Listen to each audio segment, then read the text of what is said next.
印度著名演员阿米尔汗做客可凡倾听。What excited me most about this script was the character that I'm playing. He's a very colorful character. He's somebody who you don't know when he's lying, and everybody was against it. They were saying, "No, you're making a big mistake, and we will not allow it." They will think you're crazy. Yeah, they thought I was crazy. Yeah. 2013年，他还被美国《时代周刊》评选为全球100大影响力人物之一。听阿米尔汗诉说他的电影世界。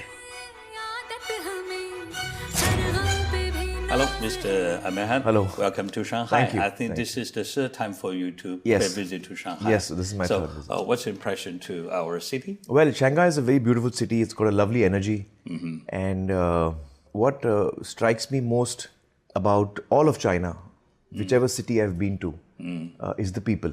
Among Chinese audience, so many of them call you Uncle Mi. Do you know that? Yeah, Mishu. Yeah, Mishu. Yeah. Now, your new film, Facts of Hindustan, will hit the Chinese cinema. What would you say to Chinese viewers? Well, this is a film that it's an action-adventure film. What excited me most about this script was the character that I'm playing. The character is called Firangi. He's a very colorful character. He's somebody who you don't know when he's lying. Sometimes you feel he's with the British, sometimes you feel he's with the Indians. You don't know which side he's on. And I found that character very, very attractive. So I wanted to play that character. Yeah. You know, usually my previous films have all been films about some social theme or social message. This time there is no social message, it's just a fun film. I like to surprise my audience. I like to surprise myself. I like to do different kinds of characters, you know, not the same thing again. This character is quite different who you are in real life. Okay? Yeah.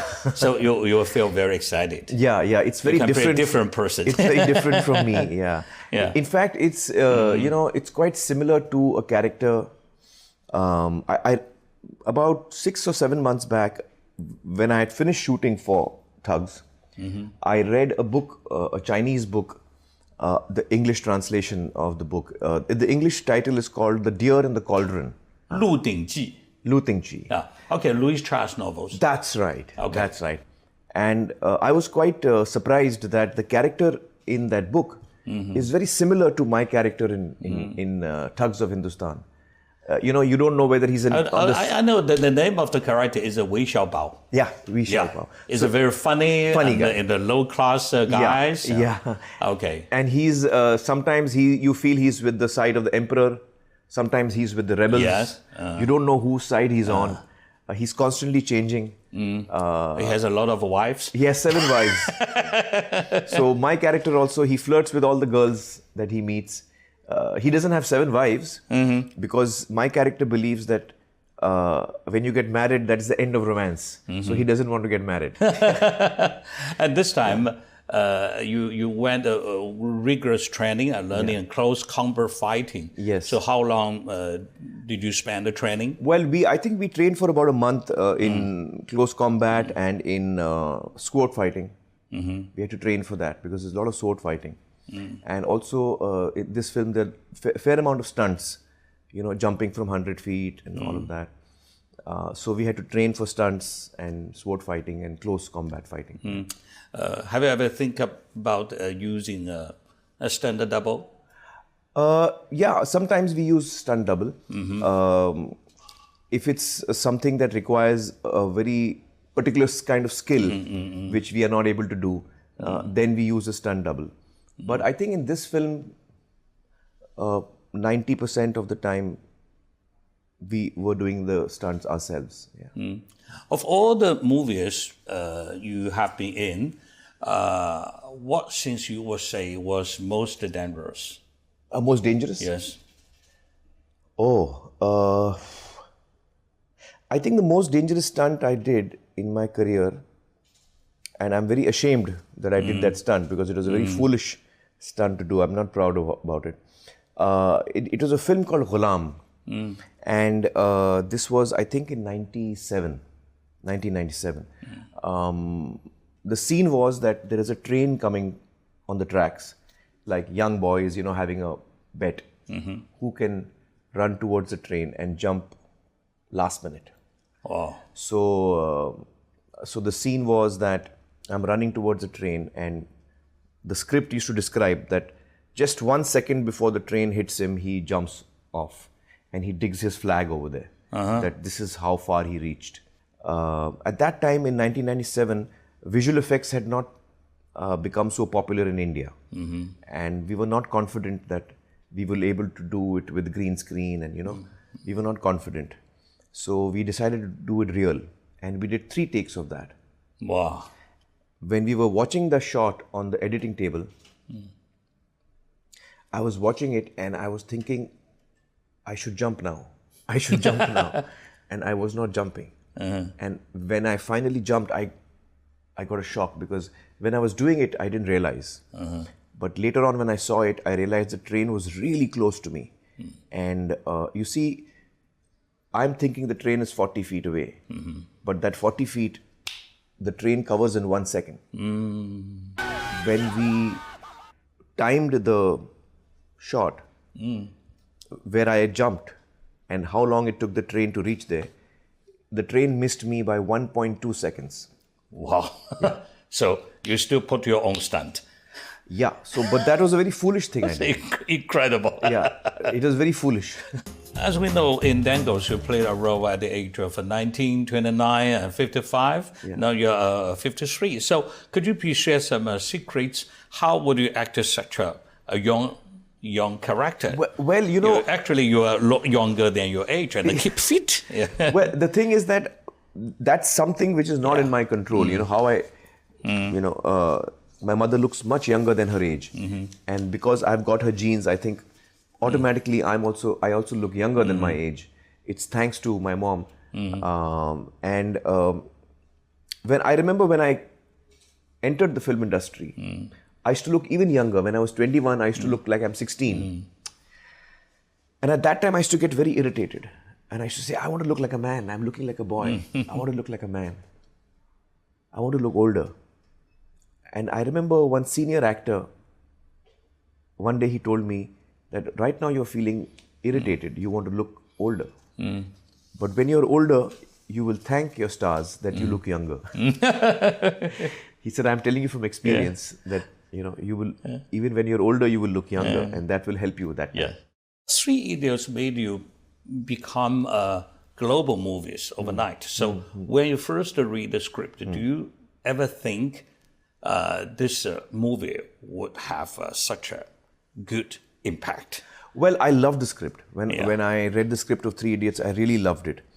But I was very doubtful about me playing that role because I was 44 years old at that time. and the director wanted me to play a college kid. So I told him, I said, I'm too old to play this character. But he insisted. But you look younger than your age. Well, you see, it's not just how you look. It's also how you feel in your head. Age is not a factor of just the physical side. Yeah. It's also how your energy is, how you react to things, your timing. So I was very uncomfortable, and I told the director, you should take some young actor. But he was very insistent that I should do the role. So usually I trust my own instinct only. But this time I decided to trust his instinct. I said, there's something he's seeing in me which I'm not able to see. And I want to trust his instinct. So I went with his instinct. And it turned out all right. It turned out all right. But I really loved the script. And when we were making it, at that time, I'm not confident of the success of the film, or I have no yardstick as to how big the success will be. I don't know. I'm doing it because I love it. And I had no idea that the film would travel across the world and in fact reach China. And that was the first film of mine which became popular in China. Did the fame bring you some inconvenience? No, I wouldn't say that. I wouldn't say that. I think the fact is that, as actors, we want people to see our work. We want people to love our work. And when that happens, you do get recognized, So Sometimes you want to be alone. Sometimes you want to go on a holiday where nobody recognizes you. So that gets a little difficult as you get more and more popular. But I think I prefer this. I prefer to be recognized because that means that my work is being appreciated, and that is what I really want. You are mostly just acting before 2005. What prompted you both direct and act? Well, I was an actor from the year 1988 was when my first film released. I've always wanted to direct a film. My big passion is directing a film.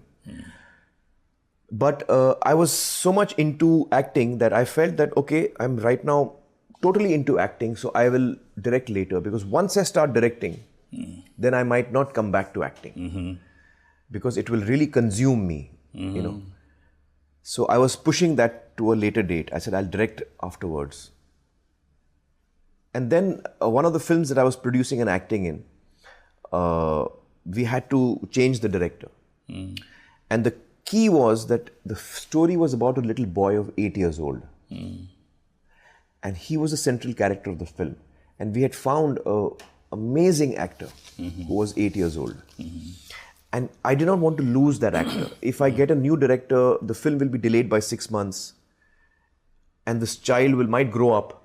We might have to find a new boy, new child. And I was scared that we would lose the child because he was a fantastic actor.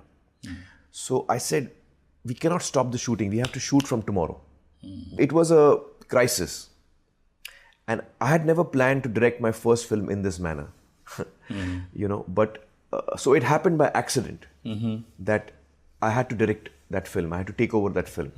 And then that was the first film I directed. It's a film called, the English title is Like Stars on Earth. It's about a boy who's suffering from dyslexia, which is a learning disability. Actor, do you choose directors or does director choose you? And how do you decide to take the characters or not? Yes, both things happen. I think the director also chooses to work with me, and I also choose to work with the director. It has to be mutual, you know. So that usually the directors, when they come to meet me, they read out the script to me. And I close my eyes and I listen to them. And I'm listening to the film, I'm seeing it from their eyes, how they are seeing it. And my decision to do a film is usually instinctive and on the spot. If the script is something that touches me, touches my heart, excites me, moves me, makes me laugh, makes me cry, engages me, you know, and I love it, then I want to do it. It doesn't matter if it is a genre which I have not done before. Potential of the box office does not matter at all. I have often selected films in my career which the rest of the film industry in India would feel that, why is he doing this film? This film is not going to work at the box office. I've often broken the rules of conventional mainstream cinema when I'm selecting a film. And the reason for that is that as a creative person, I get excited towards the material and I want to do it. Your films often reviews and criticize some social issues in India. So was that a conscious decision? And when did you start focusing on these issues? Well, actually, when I'm selecting a film, I'm not thinking about social issues. I'm not. Because I feel that my fundamental responsibility as a creative person, as an entertainer in films, is to entertain. It is a coincidence that a number of the films that I've got attracted to, a number of the stories that I've got attracted to, in fact, they have some social issue inside it. And that is a good thing. I'm happy that the film that I'm selecting is because of my creative excitement. It's a script that has entertained me, and I think it will entertain an audience. And but it also has some social issue that we are discussing or talking about. And that's a good thing. I think that's an add-on. But that is not why I'm doing the film. However, I have done a series of television shows, like talk shows on television. And that entire series, in which we did 24 episodes, and 3 seasons. That entire TV show was about social issues. And that is when I designed the show with this in mind, that I want to look at social issues that India as a society faces. All of us face these social issues. And I want to research and understand why these things happen. What is the history of this problem? What is the social aspect? What is the personal aspect? What is the legal aspect? How can we find a way forward? So with that in mind, me and my team set about making this TV show. And that was something that I did specifically to talk about social issues. So do you consider how risky it might be for you? Did the show bring you some troubles? The show brought me a little bit of trouble. Yes. But my mother told me, don't do the show, people will be upset with you. But I feel that I love my country. So your mother is anxious about that? Yeah, she was anxious about that. She said, you're talking about such sensitive things and people might get upset with you. And I said, no, I said, I love the people of my country. I love my society. And if there is something that, and this same society, this country has given me so much love. And I would like to see if we can improve our lives. So I'm doing this show with a lot of love. And I'm doing it because we can try and understand and improve. I think 99.9% of the audience in the country loved the show. Everyone loved the show very much. And it became a very popular show. We did 3 seasons of that show. And but that 0.001% of the people did not like the show, because sometimes each topic, when there is a problem and the problem has a solution, there are also people behind that problem. And they do not want the things to change. It's a very small minority. It may be a powerful minority, but it's a small minority. So the bulk of people in the country love the show, but small minority of people were upset with me because I was saying things which they did not want to come out in the open. But that's okay. I feel that everybody has a right to voice their opinion. And if somebody disagrees with me, it's all right. If somebody disagrees with me, I also want to listen to why that person is disagreeing with me. I do not mind criticism. I think it's healthy. I think with that only something positive will come. 度著名演员阿米尔汗做客可凡倾听，出生电影世家，父母竟反对他从事电影行业。 And everybody was against it. They were saying, no, you're making a big mistake and we will not allow it. They will think you're crazy. Yeah, they thought I was crazy. Yeah. 他是如何说服家人的？ I told my uncle that if you do not take me as your assistant, then I will go to some other director and learn with somebody else. 生命中最重要的2个女人又是谁？ The biggest influence in my life, in my growing years, has been my mother. She said, no, you cannot be in my film. So I said, why? She said, no, because you're too big a star. 6 bodyguards and, I don't want to work like that. So I was very sad. I was very sad. She refused you. She refused me. 阿米尔汗诉说他的电影世界。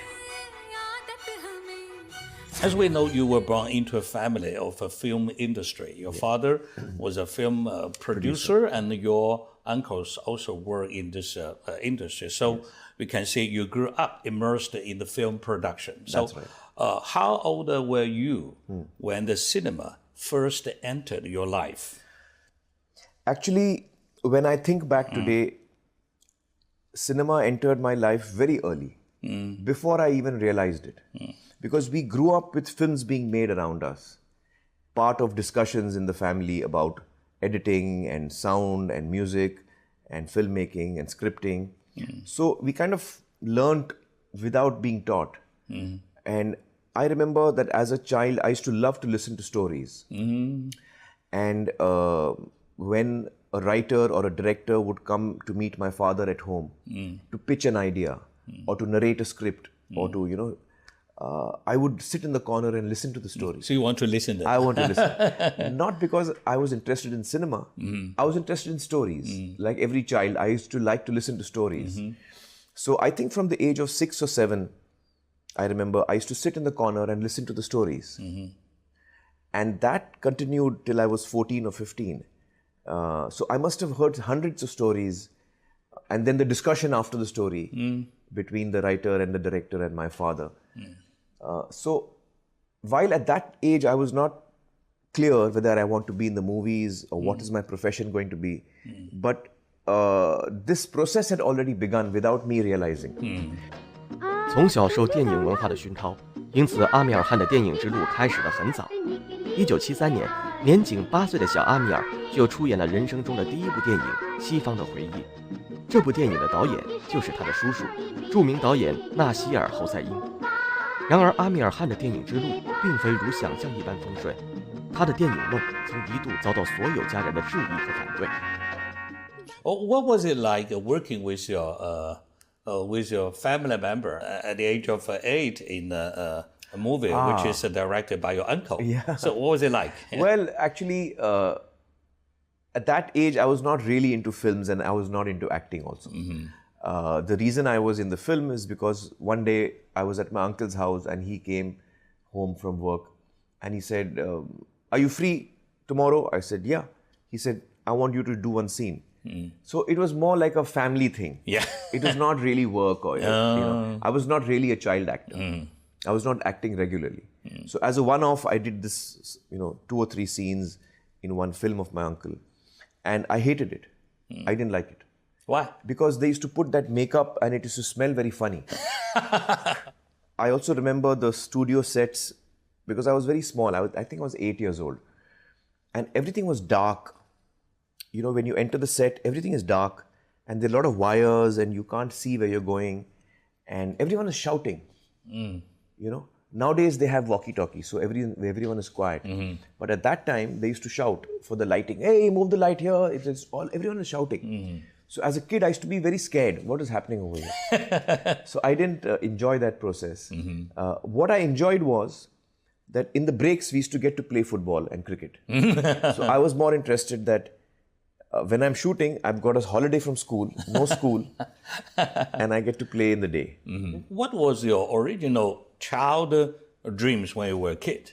When I was a kid, I didn't really have any strong, clear aspirations about what I wanted to be when I grew up. And the first time that I realized that films is where I want to be and films is my life was when I was 16 years old. My classmate, his name is Aditya Bhattacharya, he was wanting to be a filmmaker. And he wanted to make a short film as a learning process. And he had no money and he had no support to make the film. So he was my friend and he said, can you help me? I said, okay. He said, so I was his assistant, his actor, his production manager, his spot boy, his runner, his art director, everything rolled into one. But then no payment. No payment. I mean, we were just kids and there was no money to be made. So we also went to, I remember he said we need some money to make the film. So in his apartment building, there was a very senior actor who used to live on the top floor.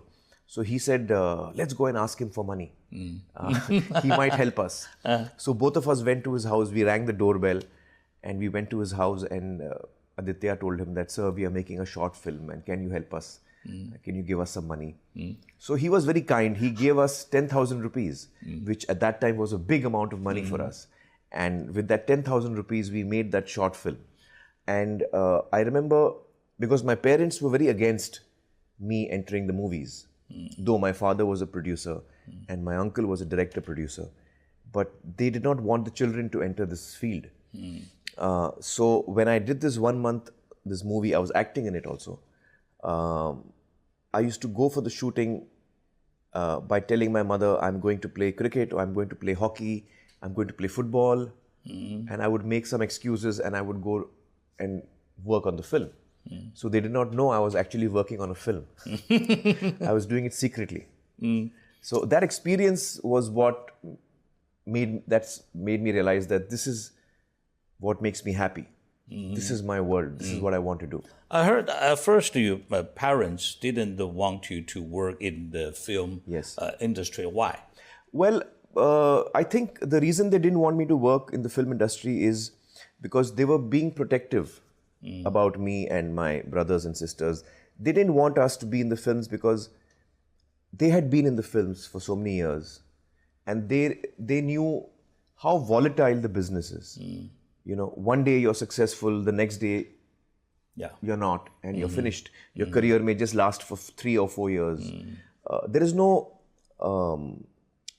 stability in this profession.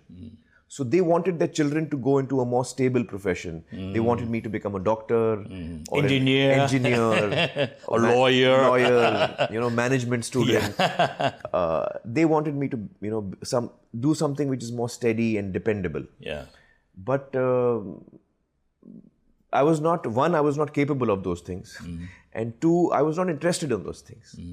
So I told my parents one day that I want to be in the films and I want to work with my uncle.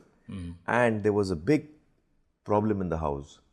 My parents were against it. My uncle and aunt also were against it. And everybody who I knew was saying, no, you cannot do that. Because I was saying that I want to stop my studies. And everybody was against it. They were saying, no, you're making a big mistake and we will not allow it. At least you have to... They will think you're crazy. Yeah, they thought I was crazy. Yeah. And they said, at least you have to complete your graduation. You have to become a graduate. Yes. I was very stubborn. And I was very clear what I wanted. So I did not listen to them. And I told my uncle that if you do not take me as your assistant, then I will go to some other director and learn with somebody else. My father and uncle felt it's better that he works under my uncle because at least they will be able to keep an eye on me. So they agreed. Within 3 months of me working with him, they realized that I was really serious, and the way I was working with him, then they felt that, okay, at least he's serious about what he's doing.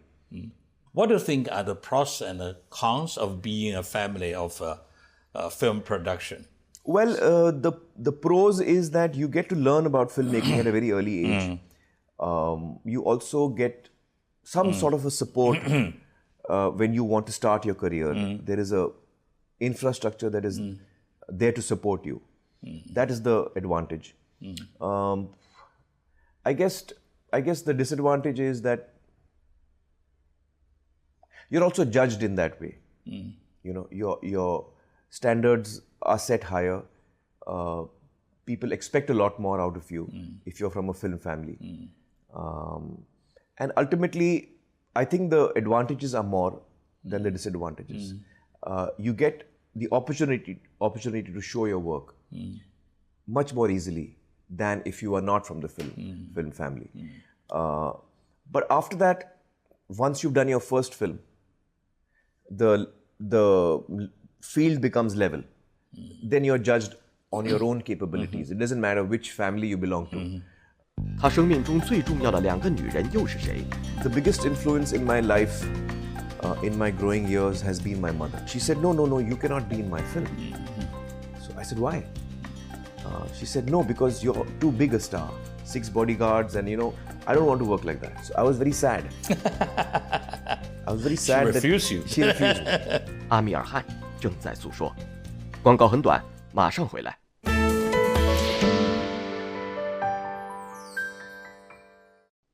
2003年，阿米尔汗与基兰拉奥因为一次广告拍摄而相识相知。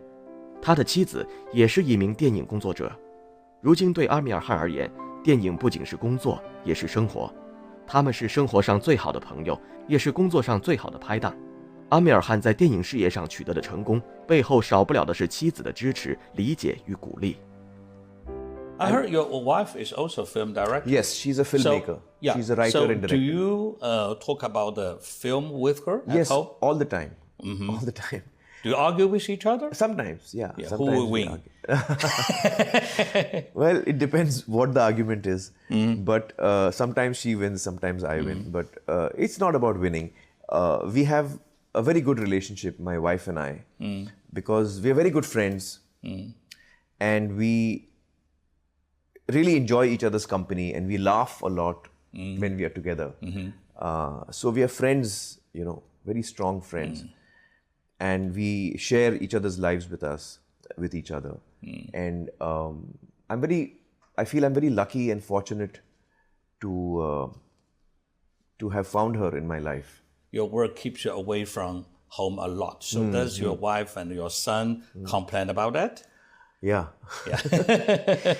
Yeah. Well, about 2 years ago, one day I was sitting with my wife, and she used to always say that, even when you're sitting with me, your mind is in your work. And I would say, yeah, no, I'm listening to you. And one day she said to me, today I've realized that you're not really into your family. And I said, no, how can you say that? I love my family. Yeah. And I do. She says, no, I know you love your family, and I know that if there is ever a problem, you will drop everything and you will be with us. She said, the kind of person you are, your attention is so absorbed in one thing that everything else kind of becomes soft focus for you. And you don't even realize it. Yeah. And so I said, okay, so what do you want me to do? She said, no, I don't want you to do anything.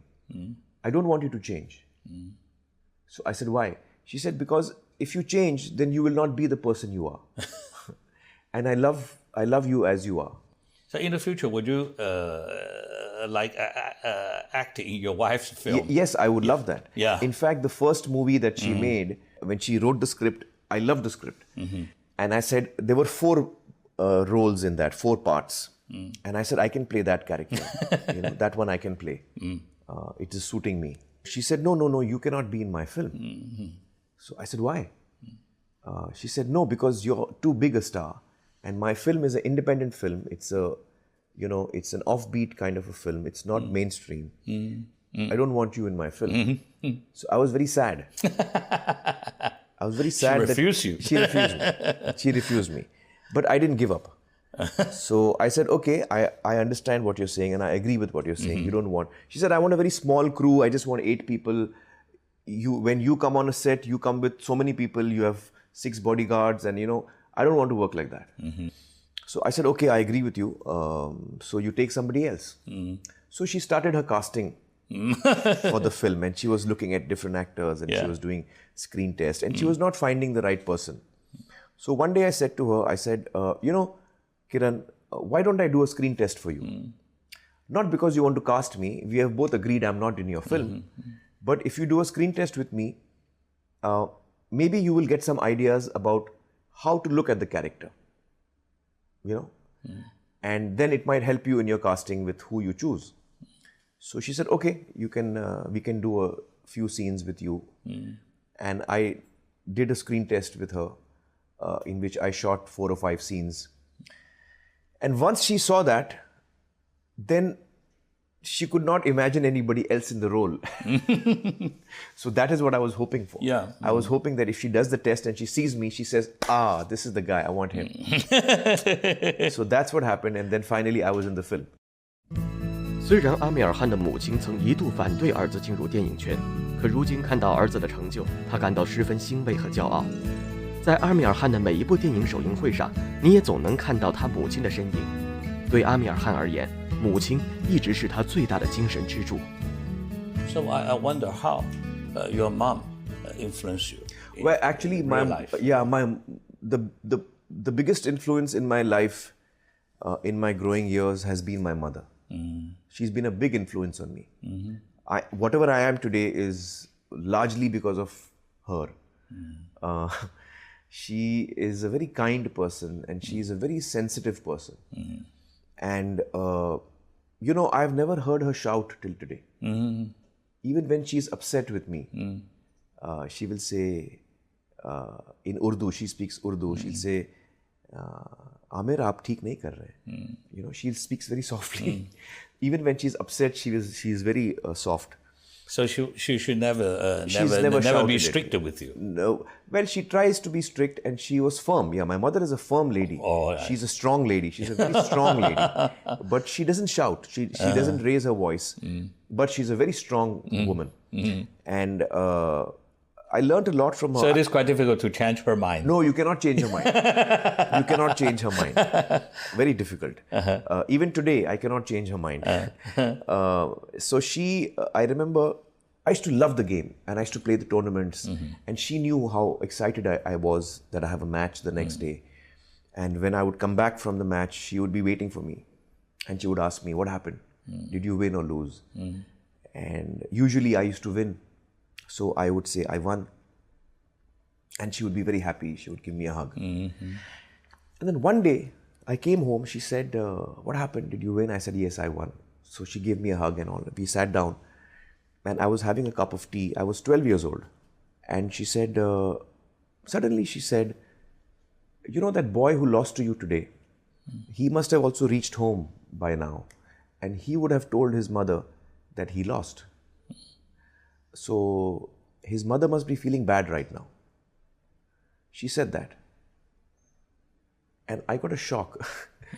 I was thinking, how is she thinking about that boy? She has not even seen him. She's thinking about that boy. She's thinking about that boy's mother. She's a mother who's feeling happy because her son has won. But she's thinking about the boy's mother who's feeling sad because her son has lost. It suddenly made me realize that the person who is my opponent is also a human being. And he also is like me. And that had a very deep impact on me. That happened 2-3 times. And she was not doing to teach me something. That's how she is. She was thinking, that lady must be feeling sad now. She's feeling sad for that lady. So I was like, wow, this is amazing. And I was 12 years old and it had deep impact on me. And I remember after that, when I used to play a match, then when I used to look at my opponent, suddenly my view of that person changed. I realized he's also a person who wants to win, and if he loses, I must make him feel good also. It changed. It made me more sensitive. It made me more sensitive as a human being. As a father, do you want your son to take after you and pursue a career in film? Well, as a father, I have 3 children. My oldest son is 25. His name is Junaid. And my daughter is 20. And my third child is a boy, Azad, who is 7 years old.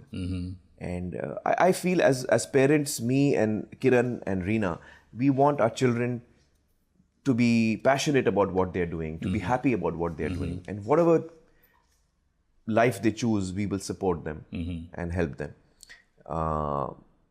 As it turns out, my son has also shown interest in acting, my older son.